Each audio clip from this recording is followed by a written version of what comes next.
can't hear you. I can't hear you. Oh, yeah. Keep it going. Oh. Hey, welcome to Chaos. Yes. Yeah. Hello and how are you? Melbourne and Brisbane we're going to tonight. How about that, eh? On tonight's show, we've got a huge show, and we did just want to thank also the Gadigal people whose land we're producing the show on tonight. We're Chaos, in case you haven't worked it out by now. On tonight's show, we've got a big lineup, so we'll just get straight into it. First of all, we've got Small Talk. And that's an interview-based segment for those of you who haven't seen the show, which is probably everybody. Although you've seen a couple of shows, yeah. Panel Beaters, which is a... Yes, I'm on that one, yes. It's just where we talk about news items and stuff like that. And we've got In Stitches, which is our comedy segment. Got that in before the clapping. What's up, Miss Limberis? What's happening? Come on, clap or you're out of here, I'm telling you now. I'm not putting up with this any longer, Nick. We've got Youth Matters.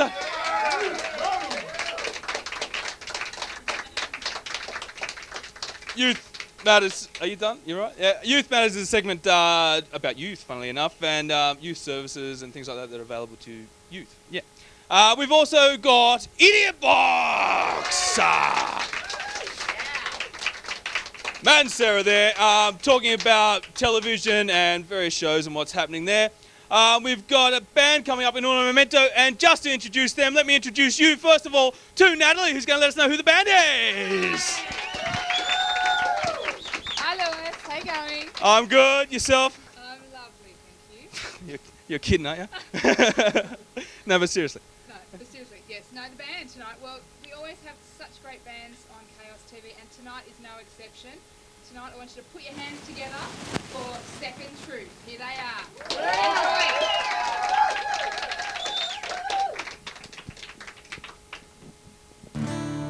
It's never gonna be over, never gonna begin. Can we take it slowly?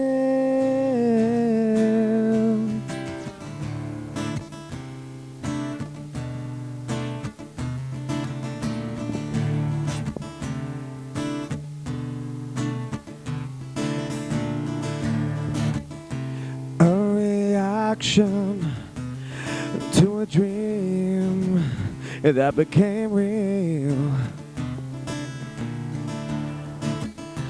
Untrained thoughts clouded in a maze of configuration.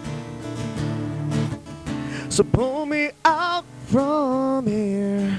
There's a reason to believe. Flames are burn like needles through me. It's never gonna be over. It's never gonna begin. Can we take it slowly?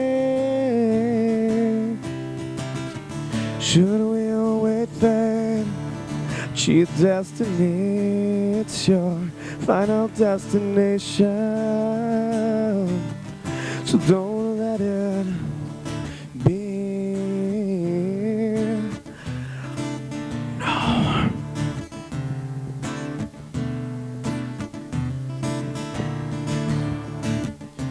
Though confined, still fears the consequence.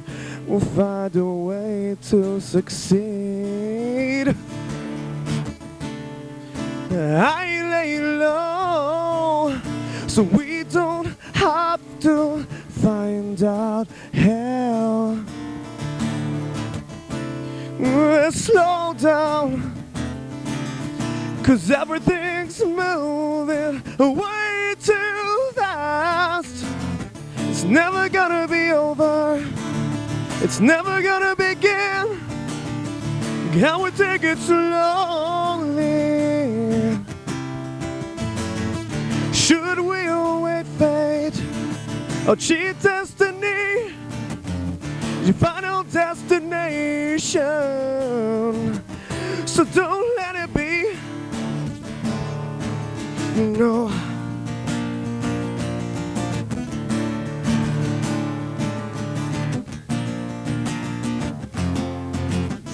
It's not over yet. With you. Sometimes we don't get to say goodbye. So tell me why. Sometimes we don't get to say goodbye. So tell me why. It's never gonna be over. It's never gonna begin. And we take it slowly.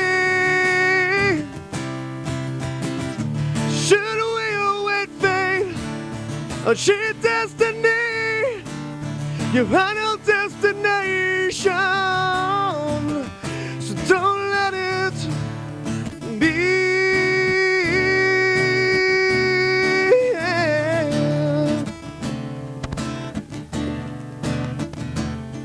Don't let it be.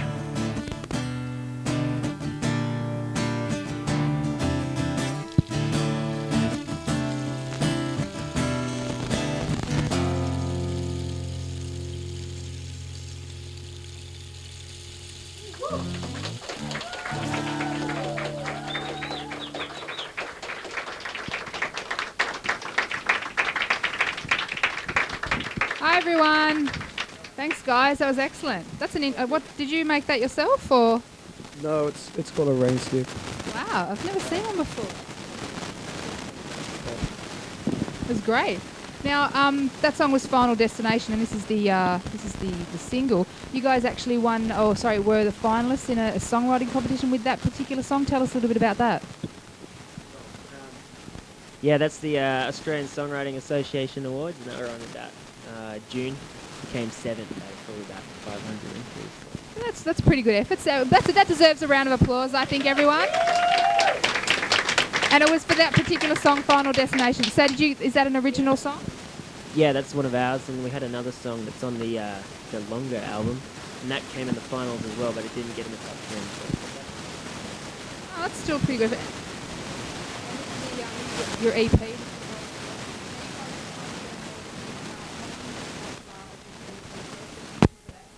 If you want to win a copy of Second Truth EP, send us an email at agent@chaostv.org.au.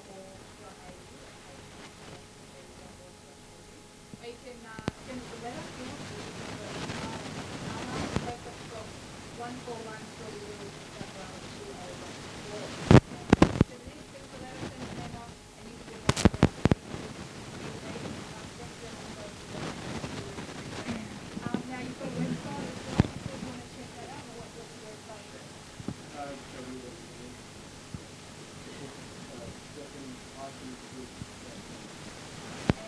people can get some information about the CD, if they want to gigs coming up and something you can mention next as well.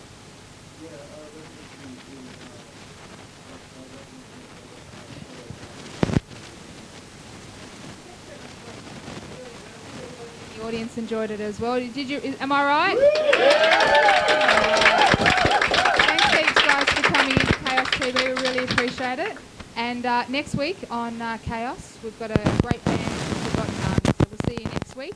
And thanks to Second Truth, another big round of applause. See you next week.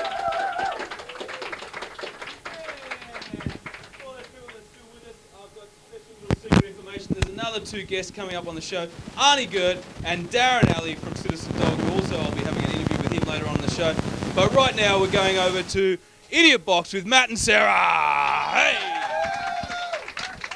Hello, hello, hello, Brisbane. Hello up there and hello down there in Melbourne to our little Mexicans. How you all doing? Good to have you tuned in. You're watching Idiot Box with myself, Matt, and we've also got Sarah here.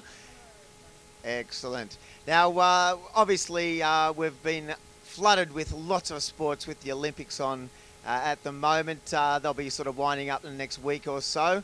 Pretty good stuff. Australia's sort of done us proud as usual. We haven't got quite as many goalers as we'd had hoped for, but no doubt you've been watching that with a great deal of enjoyment, whether you've been getting up at 2:30 in the morning, or watching the replays on either SBS or Channel 7 themselves. Sarah, apart from the Olympics, anything else that might be of interest?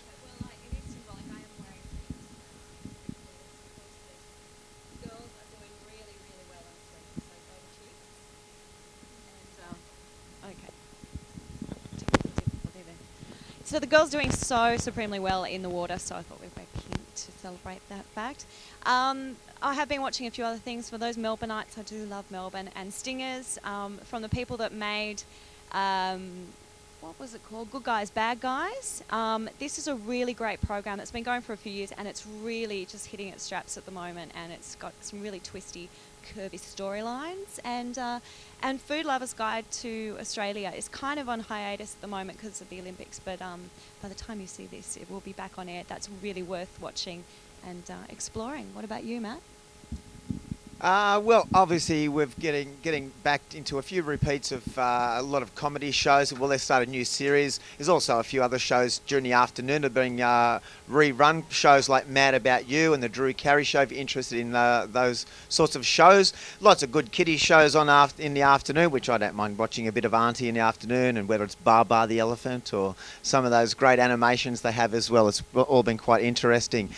Also, we've got the AFL and the NRL competitions winding up. The semi-final start in the next few weeks. So Channel 9 are doing a little bit of a first. They're actually going live. They're showing all the games live. So whether you're up in Brisbane, Melbourne, you'll probably get the repeats because I know you don't show it quite as fervently as the AFL. But no doubt you'll be hooked into the passion of the AFL when that comes around semi-final time. So good luck to all your teams out there. Sarah, what else has got? I believe Kath and Kim have come back on. I'm just changing microphones. How professional is that? There we go. And that's going to be good. They're actually filming the new series at the moment. So if you're right into Kath and Kim, get into that because it's all good Australian fun. We like taking the piss out of ourselves, and I think we can see a little bit of ourselves in that. Yes, great hunks of spunk. And rumour has it that Kylie, our little budgie, is actually having a cameo. And if look from one 5'1.5" woman to another, I think I deserve a cameo then. So maybe I should be speaking to Auntie about that. Also, rumours ahead that Survivor's coming back, Vanuatu, and big series coming back after September 1 to make up for the fact that Channel 7 and SBS have a bit of a ratings blitz at the moment. So keep your eyes peeled because there's some interesting new CSI is doing another version in New York, and Sex and the City finally coming back. So they've been treating us really bad with Channel 9 all over the shop, a bit like The Sopranos. So finally we will know what is happening and whether Carrie actually finds her love.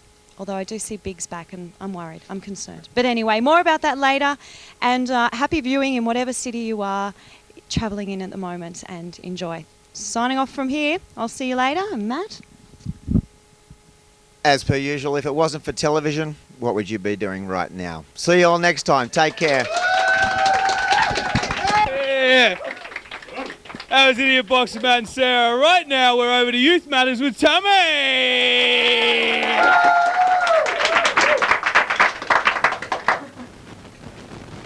Have you ever had a great business idea but just not quite sure how to turn it into reality? Or maybe you've got your eyes on a fantastic career path but you just don't know how to get there? Or maybe you've got absolutely no idea what you want to do, but you know that you want to do something great and get out there and find it. If so, then I can absolutely promise you that tonight's segment of Youth Matters will be relevant to you. Because tonight we're exploring an organisation called Youth to Youth. And we're lucky enough to have the Director of Youth to Youth here with us tonight, Karen Miles. Welcome to the show, Karen. So Karen, tell us a little bit about Youth to Youth. What do you do and what are you all about? Okay, basically we work with young people, guys and girls, aged 15 to 35. We go into schools, unis, colleges, we work with other organisations or through local councils, basically teaching young people how to take an enterprising approach to life. So that could be whether you've got a great idea, like you said, and you want to turn it into a business, or even a community project that you're really inspired about. or you're really just lacking career direction and you want the tools that you need today to get ahead, I guess. Yeah, Right. that's what we do. And I know that one of the means in which you reach people to do this is through workshops. Yep, absolutely. Can you tell me a little bit about your workshops? Sure. Okay, so basically we kind of run a whole range of different workshops, but usually they're a day long, or we can do sort of a week long, depending on what you want. Basically, all the kinds of skills you'll need to get ahead, have a great career, or start your own business. So it could be marketing, project management, eco-entrepreneurialism, so if you're a greenie and you really want to start a green business. We do PR and marketing, personal sort of development, life purpose type work, and we also have a girls only day as well. So, Okay, the yeah. Girls Only Day sounds interesting. Tell me, how would that workshop work, for example? Yep, okay, cool. It's called Tools for Success because basically we take the girls through all the different tools you'll need to have a successful career. And when I say success, I don't mean the cliched version of success. When I first started out in business, I thought having a briefcase and the business suit and a business card was success. But it's really not. It's what's important to you and what you're passionate about, and finding a job that you love that expresses those passions or those skills that you have. So that's what success is all about, and that's what we talk about in the program. So then we talk about all those tools you need, like time management, stress management. We talk about budgeting, presentation, wardrobe, things like that, to sort of really, I guess, put the girls one step ahead of the pack, because it's hard to get a job these days. Yeah, that sounds fascinating. Now, I know that Youth to Youth is actually based in Sydney, but you take these workshops around Australia? Yeah, absolutely. We have facilitators in a few of our states, but Jessica and I, Jessica's my business partner, we basically go all over Australia running our programs. And you've just done some workshops in Melbourne, so... Yeah, we were working with Melbourne University, Yeah. working with their leadership students for the second year in a row. They do a lot of leadership training, and as part of that they have to do the Youth to Youth project management course. Right. Yeah. Okay, excellent. And I know that on top of your workshops, Yep. Youth to Youth also have a magazine called Ignite. Yes. And I had a little read of Ignite, and it was certainly inspiring and made me want to get up and do something. Yep. Tell me a bit about the magazine. Okay, we started Ignite because there are so many programs out there that young people can get involved in to develop their skills and experiences, but they just never hear about them. They're either in school or in uni and no one's finding out about them. So we put it together in a whole newsletter, and so it's packed with sort of 12 pages every month. Basically listing, you know, here's an arts program, here's a great TV program to get involved in, here's a new radio station starting up to develop those skills, here's some grant money you might want to apply for.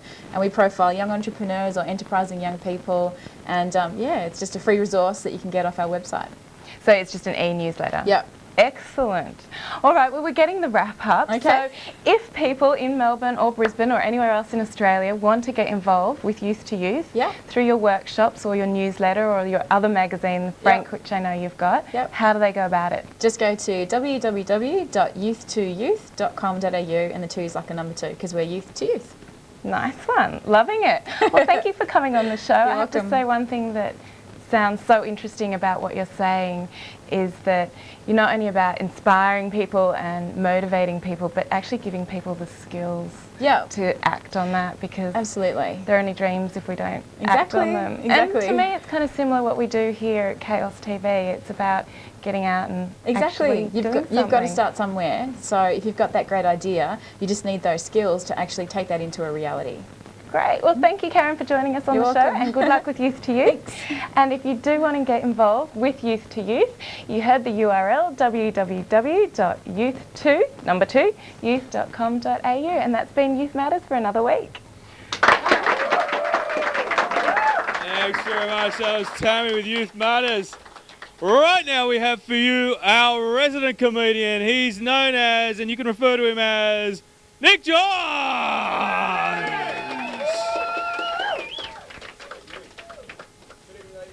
Welcome to In Stitches on Chaos TV. A special welcome to Brisbane and Melbourne. It's nice to have you guys with us online. Yeah, you're in for a great season this season. Okay, we've got some absolutely amazing comedians coming up for you this season. We've got guys like Umit Bali, Sam Bowring, Dan Towns, Kent Valentine, etc. I'm going to be your host, so as the season goes on, you may learn to love me, you may learn to hate me, and personally I'd go with the latter, because I'm basically a prick. Okay, I like to do some pretty mongrel things. I went and played paintball the other night. I don't know if anyone out there's watching as I played paintball, but while I was there, I actually went and played, and I actually it hurts when you get shot, and I actually took a real gun. It was quite funny because I was crouched down in the bush and I had my gun with me, and my friend turns around, he sees the gun and he's like, "What are you doing with a real gun, man? What are you doing with a real gun?" I was just like, "Oh, come on, man. It's just a game." I mean, you want to win, don't you? Yeah, so anyway, I'm a labourer by day, that's what I do. I'm still work, but I like to do funny things. Like I've come up with a bit of a ploy the other week, a bit of a gag, and it was I thought it was quite good. Because I'm a labourer, my shower is quite manky, it's disgusting.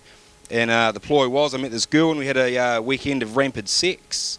On that, I was really good. And yeah, she afterwards, she said, "Oh, can I use your shower?" And I was just sort of like, "Well, quite honestly, I'd rather you didn't." She's like, "Well, why not?" I was like, "Oh, I'd just rather you didn't." She's like, "Well, why?" I was like, "Well, basically, it's a hygiene thing. I mean, if you use my shower, you're going to leave your germs in there, and when I have a shower, I'm going to get your germs." She's like, "Well, God, I'll clean it afterwards." I was like, "All right then." Yeah, but yeah, I am a bit of a prick because actually, you know, speaking of work, I mean, at work, you know, there's always one mongrel at work sort of thing, someone you just don't get on with, someone you don't really like, and we've got a guy like that at work, and I said to him the other week, I said, "You know, do you want to go out for a few beers?" So we went out for a few beers and got really drunk, and then I punched him over. Yeah, and then I went and saw him at hospital the next day, and I just said to him, "You know, look, man, I'm really sorry about last night, eh? I'm really sorry. I was really pissed. I was really drunk. I'll tell you what I'll do when you get out of here. I'll take you out for a few beers." Yeah, so it just cracks me up. I mean, I'm the kind of person. I imagine myself. You see those movies on TV when the old war movies and somebody gets shot, and you see the guy and he's just sort of going. He's going, you know, "No, man, you can't leave me, man. You can't leave me. Don't die on me, man." And the guy just sort of lies back and goes, "Tell my wife I love her," and then dies. And I was just imagining me as that person, like, and the guy's just going, "No, man, you can't leave me, man, you can't leave me," and I'd just be like, in my fucking ear, man, on and on and on. It's like, mate, I'd just lie back, I'd sort of go, I blame you, and then die. And it's even lotto tickets, like people buying lotto tickets, everyone discusses, you know, what would you do if you won lotto, or, you know, would you tell anybody? And quite honestly, I wouldn't tell anybody. I'd just go out and I'd just start spend up big time, right? Just buying a flash house and re-interior decorate the house just for the hell of it. A swimming pool, landscaping, new car, new motorbike. I'd buy the works, right? When my friends started going, "Mate, where are you getting the money from?" I'd just say, "Mate, you only live once, man. I could be dead in 2 weeks. I could be dead in 2 years, you know. I want this stuff now, mate. I want to live it up. I want to have a good life. That's what I want, everything now, man. I want it now. You live once, man." And then just watch them do it. Anyway, that's Nick Johns in Stitches. Okay, we've got some great comedians coming up this season. Okay, so tune in next week. We'll have a special guest for you, bit of a surprise. But now we're going to go over to Lewis with another interesting topic. Lewis and the panel.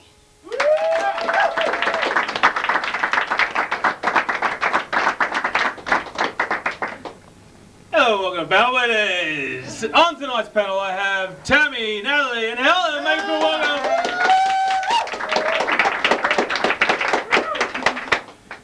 Yeah, okay, so on tonight's show, I thought we'd look at, given that we're going to Melbourne now, I thought we'd look at some of the stories that are in the news at the moment, and one of them was about a teacher in Melbourne who's had interactions of a sexual nature with one of her students. And he's only 15 years old and she's 36, married with kids, and she pleaded guilty, but she said that it wasn't just a normal teacher-student relationship. What are our thoughts on all this, guys? Let's dissect it. Is there a problem with that, do you really reckon? In today's modern age, seriously, I mean, you know, where age doesn't matter, you've got, you know, Saxon and, what's the name? Gretel. You know, and I mean, they get whales named after them, and there's a huge age difference there. Is it a problem that this kid and this PE teacher are, you know, I think it's getting busy? Absolutely a problem. It's not so much the age gap of 11 years, it's the fact that he's 15. I think that's a problem. He's under the age of consent and he's a teenager, and what possibly could a 36-year-old and a 15-year-old have in common? Yeah, I didn't ask you, Tammy. No. Alright. No, go. But I was also going to say, I mean, he's a teacher. No, She's his teacher. She's got a sense of responsibility. And she certainly hasn't held that up. I think it's just gross. Well, maybe she feels that her responsibilities extend beyond school hours. I think it's entirely irresponsible of a 36-year-old teacher to be sleeping with her 15-year-old student. I think the main thing Helen. was that it was the PE teacher. Like, when you choose any subject, I mean, he did the right decision by choosing the PE teacher. He didn't choose to have an affair with the science teacher or anything like that. It's the PE teacher, the fit young PE teacher. So it's a bit better He's because not she's a even gonna PE get good teacher. grades out of it. Did she actually, you know, she's fit, she's running around all day. I mean, perfect choice, really. And plus, if she goes to evaluate him, she's going, yeah, pretty fit, Yeah. doing well.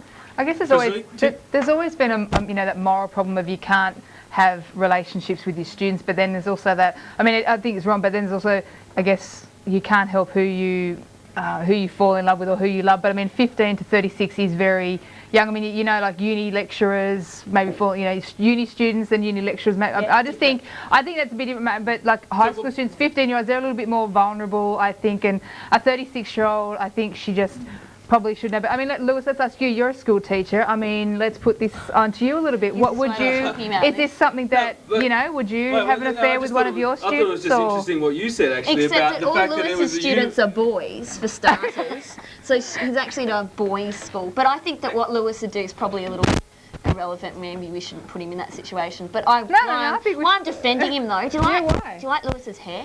I mean, I think he's going for the Russell Crowe look tonight with the earring and. Sammy was saying earlier, I'm definitely dressed for success. That's for sure. No, but Lewis, I mean, you wouldn't have an affair with, you know, like a 15-year-old or at your school, would you? Well, what's he gonna say? Is he gonna say, I'm hoping he'll say no. An all-boys school for starters. Yeah.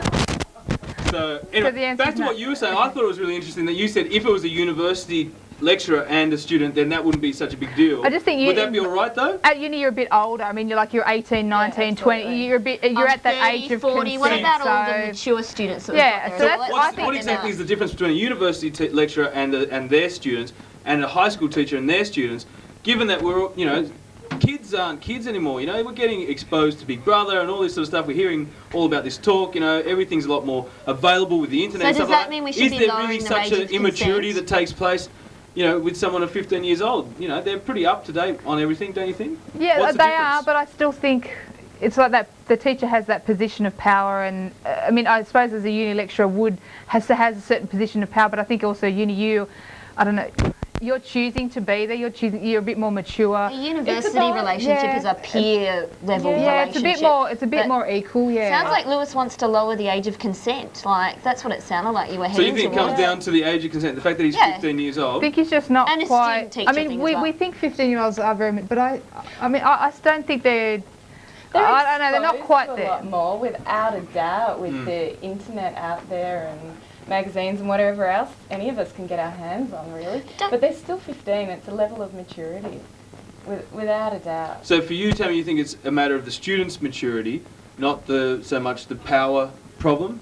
Oh, I definitely think there's a power problem in there as well. I mean, as soon as you're a teacher, you've got a sense of responsibility to the student. You're almost up on a pedestal to a certain extent. And she was dumb. She should have chosen an older student who obviously the kid couldn't cope with it anyway. The fact that it's actually come out.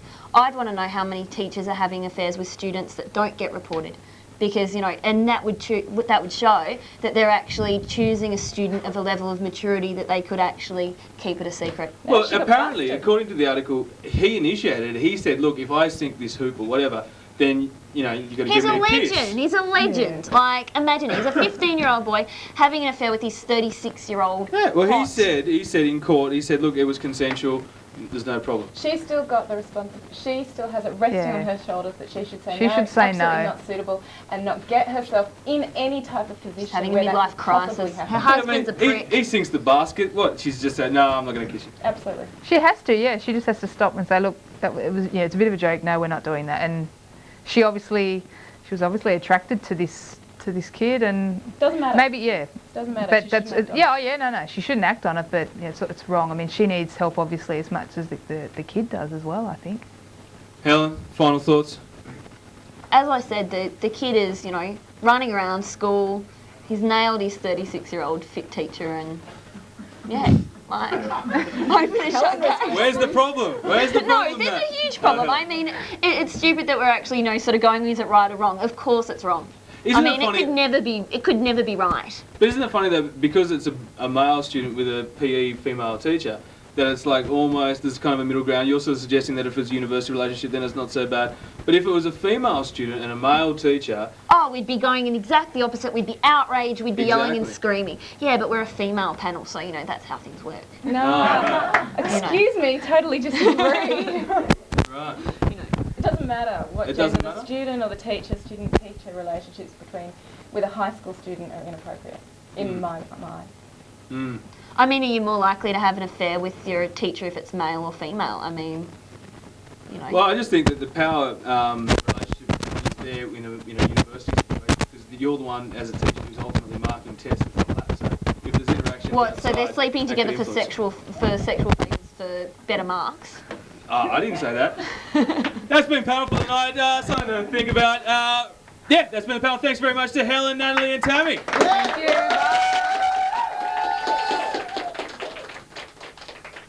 My name is Jay and I'm here to tell you what's on. I'm here to help you out with your social life so you've got an idea exactly what you can do this weekend. But to do that, for me, to help you, I need you to help me to help you. So if you could get on the email, get into us with, chaostv.org.au, agent@chaostv.org.au, and tell us what you think is good this weekend. I can pass it on to all our other viewers and you can all party together. It'll be like one big happy family, which just sounds so lovely. So please get into us with agent@chaostv.org.au.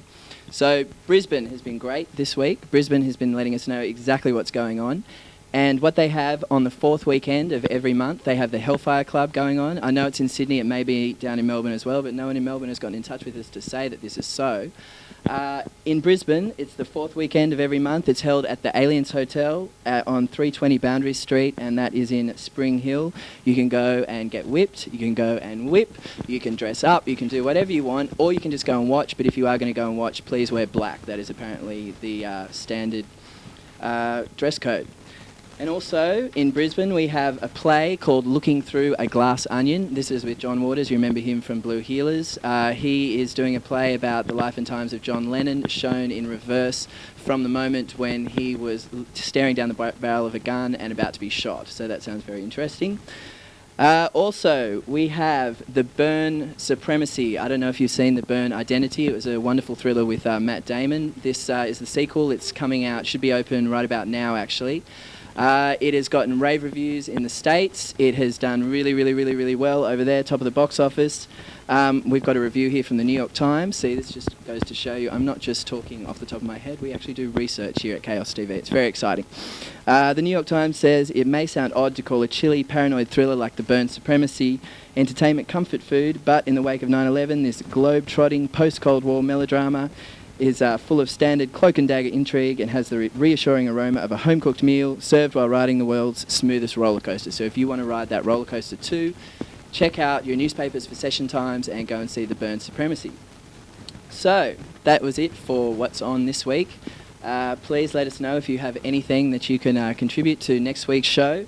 At the moment, we are crossing over to Small Talk, and we've got special guest Lisa Garrett, who's the Indigenous Program Officer with Oxfam International Youth Parliament. Thanks very much. Hi, and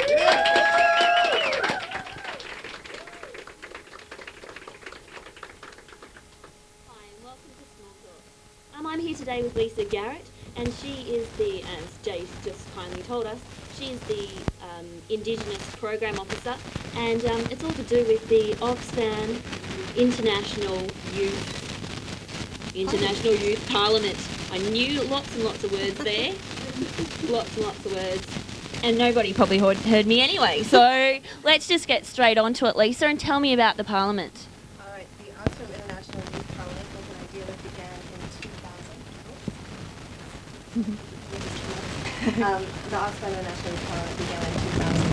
It was meant to be a one-time event where about 300 young people came from all over the world. I was actually one of those young people, coming to talk about how to create change in their communities. Back then we were talking about breaking cycles of poverty, culture and identity, and art as a way of engaging our communities. And now it's actually grown from a one-time event that was meant to inspire young people. No, you're right. My. Here. There you go. Yeah. It's grown from that one-time event into an ongoing program where we actually support the delegates that came in putting their action plans into play when they get back home to their communities to create change. So just recently we had our the second event, the International Youth Parliament 2004, where we had another 306 young people come from all over the world. And so what made you become involved in the Youth Parliament? I was working I'm actually from California, back in the States, sad to say, home of Arnold Schwarzenegger. Not its only claim to fame, but it's kind of hard to say it without, to mention California without going there. And it was actually one of the impetus for me coming to Sydney to work for this year. Anywhere but California for a year, I thought would be good. So I figured I was working at home with Indigenous people's human rights and working with young people, Indigenous youth in the San Francisco Bay Area. And in doing that, I applied for the International Youth Parliament as a way to connect with other Indigenous young people and young people all over the world that were working to make change. Oftentimes, in being a social change agent, that work can seem pretty isolating, as a lot of our communities might be used to the status quo. A lot of the systems we're working with may be in our school, but it may also be with our governments, local or national. So do you find that Indigenous cultures have similar problems worldwide? Yeah, and that became even more apparent at the International Youth Parliament back in 2000.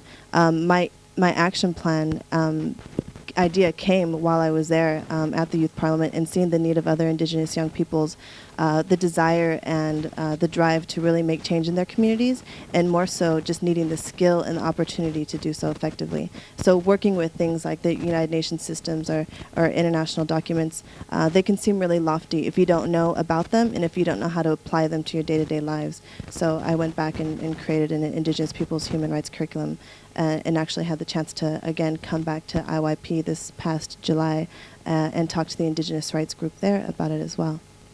Okay, so you mentioned an action plan. So can you explain what the delegates present and why? So all of the delegates that were accepted to IYP in 2000 had to develop an action plan as part of their application. They were selected based on their ability to identify need in their community, the analysis of that need, like why young people are impacted in the way that they say that their youth are impacted in their communities, and then come up with a creative solution to create positive and lasting change in their communities. The International Youth Parliament, one, acknowledges that youth are the leaders of today, not the leaders of tomorrow, and that it's them that actually have those creative solutions to create that lasting change. In fact, we have one of our delegates from IYP 2004 with us in our studio audience today, Marianne Yerika Paulson. From New South Wales, and her action plan, she was in the Youth Culture and Empowerment group, and her action plan was to create a youth center that's meant for both healing, and it's also meant to be a greenhouse. The space itself, it will be a greenhouse, so it'll practice and embody sustainability, as well as working with our young activists to make sure that they themselves are acting in a sustainable way and taking care of themselves. That's just one idea or example of lasting change and impact that you can have in your community. And so you've produced some books from the 2000 summit. Can you tell me about that?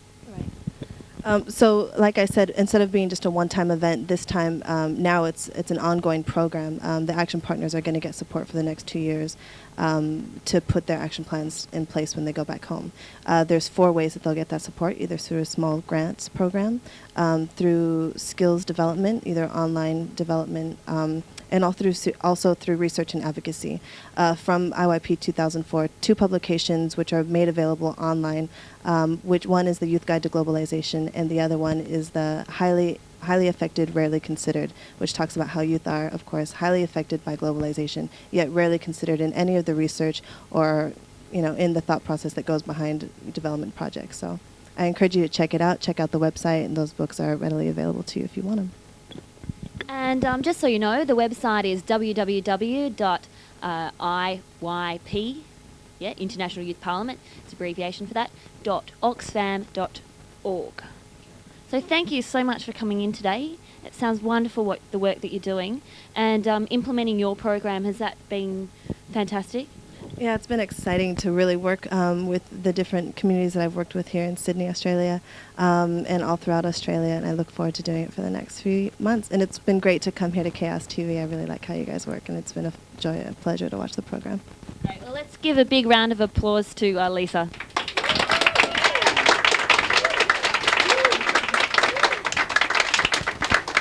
Well, Chaos TV has been on TV in Sydney for 12 years now, but we're brand new to the Brisbane market and we're brand new to the Melbourne market. So if you live in either of those cities, we want to hear from you. We want your thoughts, your comments, your ideas, your feedback on Chaos TV. Things you love, things you think we might need to improve on, any comments you might have on any of the statements we might make on the panel. We want to hear from you. Chaos TV is community TV and it's about getting involved. So if you do want to contact us, you can contact us at agent@chaostv.org.au. That's agent@chaostv.org.au. And next up we have your host, Lewis, who's interviewing Darren Alley from the band Citizen Dog. Take it away.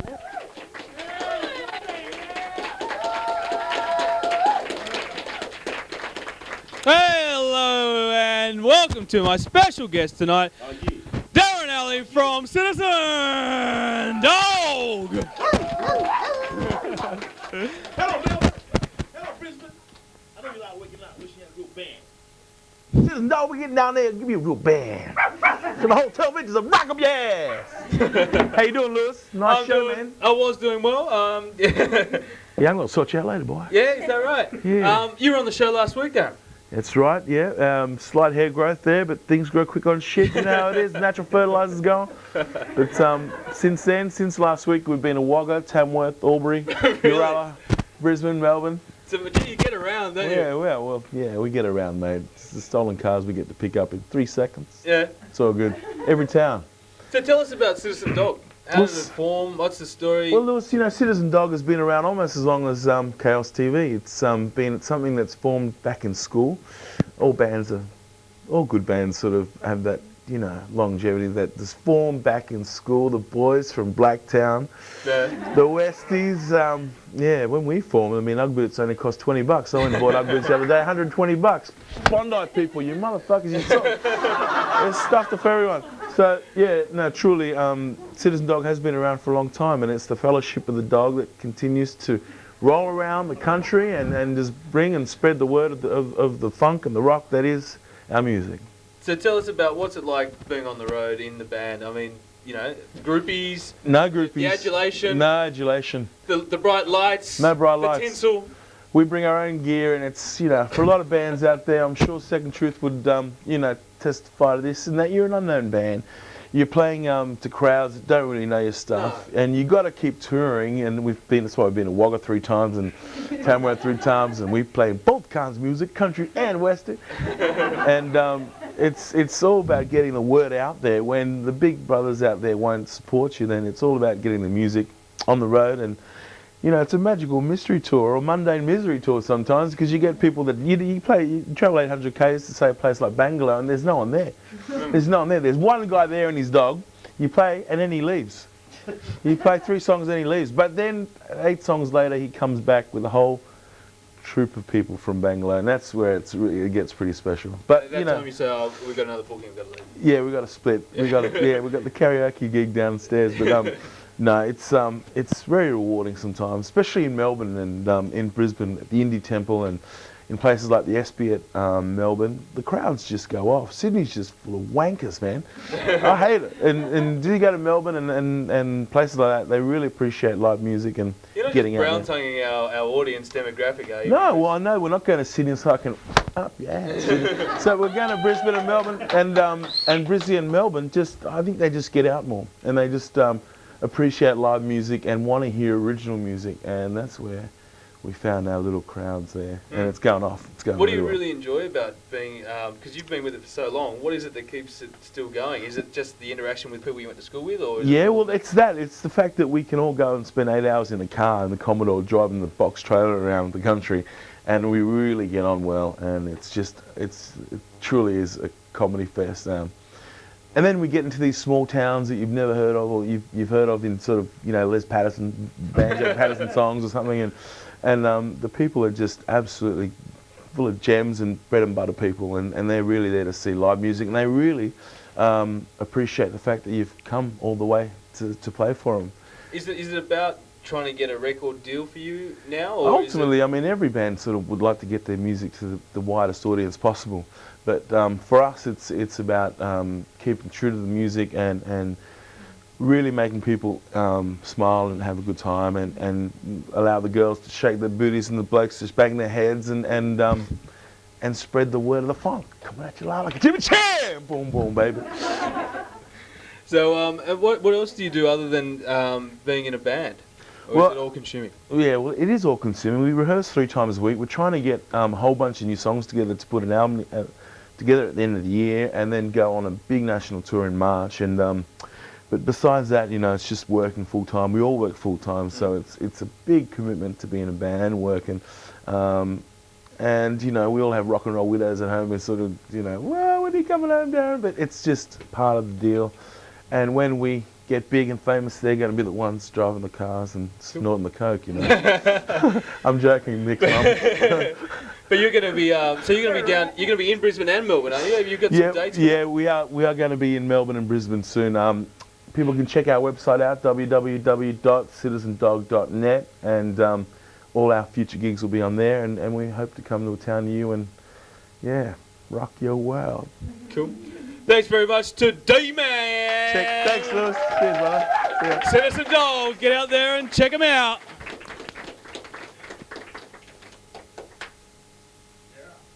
Oh, well, hello, boys and girls. Now, my name is Mrs. Sidebottom, but I'm sure you're lovely people, so you can call me Auntie Gert. What can you all call me? Auntie Gert! Oh, aren't they darlings? Yes, they are. Now, look, I'm here tonight to talk to you about the facts of life affecting young people today. In particular tonight, finding someone to love. Now, in my day, before television, radio, stereo sound system thingies, and astronauts, cosmonauts, and fisting on a first date, we used to call it courting, which is a lovely old-fashioned word, courting, which I believe in the modern parlance means tuning, scoring, or picking up some trade. Now, people are always coming up to me and asking me questions. Gertie, they say, Gertie, and I say, Mrs. Sidebottom to you, usually, and Mrs. S, they say, why do you always carry a jar of whiskey marmalade in your handbag? And you know what? I can never answer them. I can never remember the real reason, but I think that's... I think that must be another story somehow. You're starting to get glazed eyes. So I tell you what we'll do. I'll go and sit with these young people here in the audience, and there you are. You keep moving on me, and we'll find out together how to go about courting and finding someone to love, so that you don't have to spend your Friday nights at home watching television. It's extraordinary. But oh, whoopsie daisy, here we go. Excuse me, darlings. I'll just move over here. Over here, we've got some lovely young people here by the looks of things.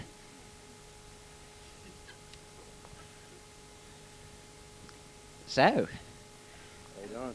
Do I come here often? I think I just did. Oh. I didn't even get to flash my nasty. Now, darling, what's your name? I'll talk to you. You seem like a nicer person. What's your name, darling? Angela. Angela. Hello, Angela. Welcome to Chaos this evening. Do you remember your first love, Angela? No. You don't? Oh, darling, if I can remember mine, surely you can remember yours. Okay. So what was your first love like? I haven't got much to say. We don't play. You don't talk about it. Oh dear, it was a disaster, was it? You slipped the tongue in too early. Or was it the elbow when you knocked his teeth out? None of that? None of that? Oh, so you were quite tame, were you? Yes, you're a little bit of an innocent. No, I'm having much more fun asking you. I'm enjoying this. You see, I'm an inquisitive person, I am. I like to get to the nuts of a problem. But you're not going to humour me, are you? Oh, well, we'll talk to this young chap over here. Darling, I've forgotten your name already. What is it? Sorry, it's Matt. Matt, right. Well, it's nice to know you, Matt. Do you have some tips for some of the young people at home on how they can go about finding someone to love? Is there a special move you have when you spot someone? Well, I think, first of all, probably a lot of practice at home. Possibly by yourself. I mean, it's like stretching up before getting out on the football field. I think you can probably associate. So you'd sort of talk to the azaleas, would you? Do you sort of test what the lines and what kind of reactions they'd get? You might talk about the weather, I suppose. It'd be a nice icebreaker, wouldn't it? Possibly, yeah. If you'd like to call it talking to the azaleas, I suppose there's a lot of colloquialisms associated with practicing at home. But yeah, no. I'm not entirely sure I follow you there. I mean, what's this business up here? What's this? Is this what you do? Is this how you score? Is it?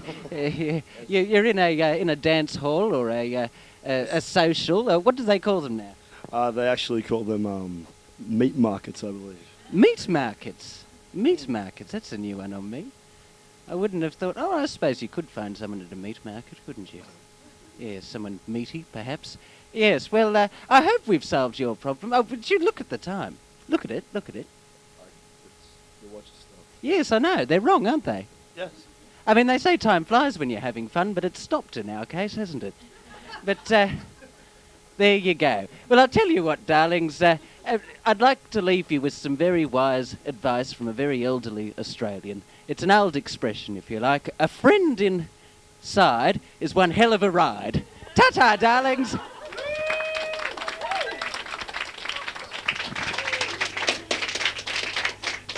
Hey, thanks very much to Arnie Gurr for those words of wisdom. Thanks very much also to everybody else that contributed to the show that is Chaos TV. Next week we're going to be back. Oh yeah, we're going to be back. And next week we've got, the band's going to be called Forgotten Amy. We've got comedians, we've got panel beaters again, Small Talk, Mirror Ball, which is a... Mirror Ball, which is a segment you haven't seen yet, which is going to rock your world with Lawrence. We've got Night In with Danielle, which is another segment. A lot of new segments, actually. Soul Inspiration with Shani, looking at refugee activists, and a special guest in interview and prizes and stuff like that as well. So thank you very much again. I've been Lewis, this has been Chaos, and everybody involved. See you all next time. Oh yeah. Yeah.